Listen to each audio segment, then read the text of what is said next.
Hello everyone, good evening. আশা করছি তোমরা খুব ভালো আছো আর আমিও খুব ভালো আছি। আজকে অনেক মাস পর আমি আবার একটা ছোট্ট মিনি ব্লগ শেয়ার করতে চলেছি তোমাদের সাথে। তার আগে সকলকে জানাই শুভ পয়লা বৈশাখ ও প্রীতীয় শুভেচ্ছা।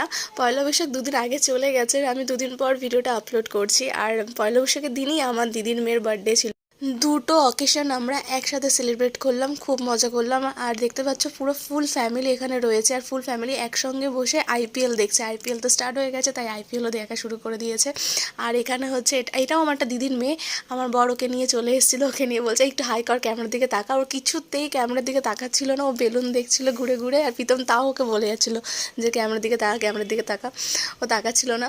এদিকে আমরা সবাই মিলে ছাদে চলে এসেছিলাম কেক কাটিং এর জন্য। দেখতে পাচ্ছ কেকটা খুব সুন্দর, আর বার্থডে গার্লও রেডি। আর বার্থডে গার্ল দেখতে পাচ্ছ কিরকম লজ্জা পাচ্ছে। ও কিন্তু এমনি টাইমে খুব একটা লজ্জা পায় না, আর আজকে ওর বার্থডে, আর বার্থডের মধ্যে একটু লজ্জাটা একটু বেশি পাচ্ছিল। একে পয়লা বৈশাখ, তার মধ্যে দিদির মেয়ের বার্থডে, আর তার মধ্যে ছাদের মধ্যে